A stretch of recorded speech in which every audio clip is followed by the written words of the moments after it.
Welcome to our brand new Kotlin programming tutorials,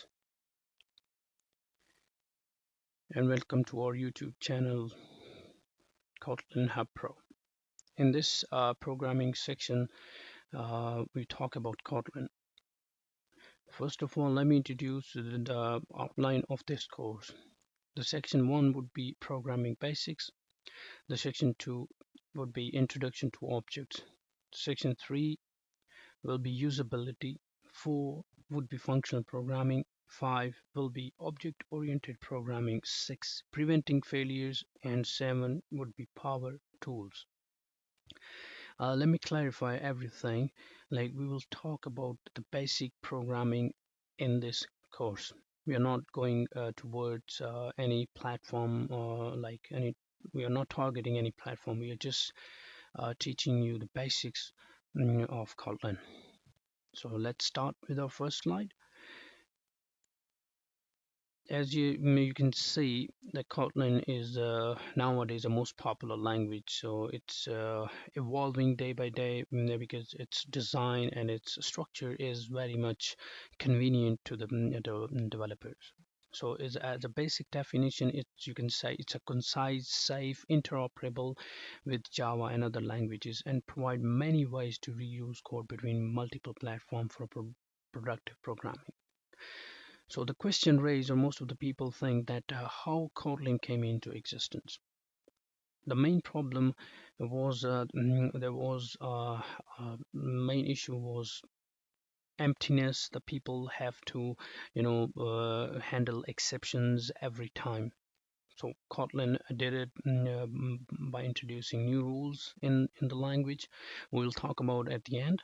The first one is we'll talk about that how Kotlin came into existence, or Kotlin influenced by a lot of languages like Fortran, Basic, Pascal, C++, Java, JavaScript, C Sharp, Java, Python, and many more.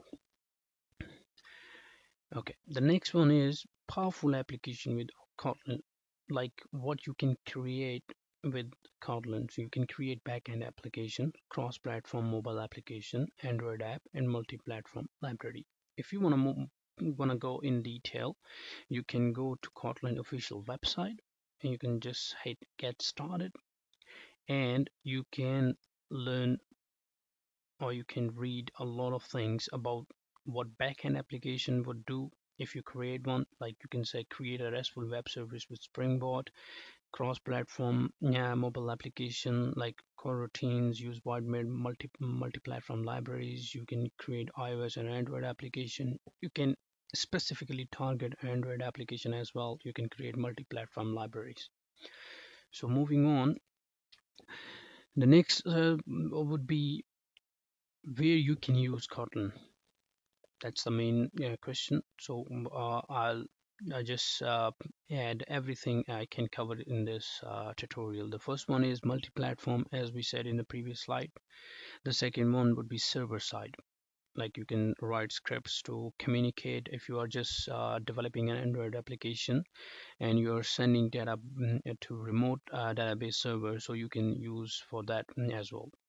The third one is Android, then WebAssembly, native JavaScript, data science, and competitive programming. I'm not going into detail because it's going to take a little while to explain each and everything. You can go to Kotlin website and you can learn by yourself that what exactly all of these use cases of Kotlin. So moving on, we'll talk about benefits of Kotlin. So the first main benefit is readability.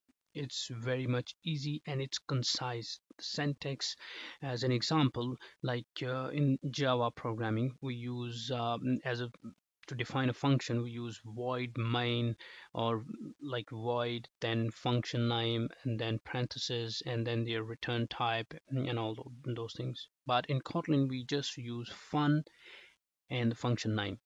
We don't use void or any return type of the function or anything.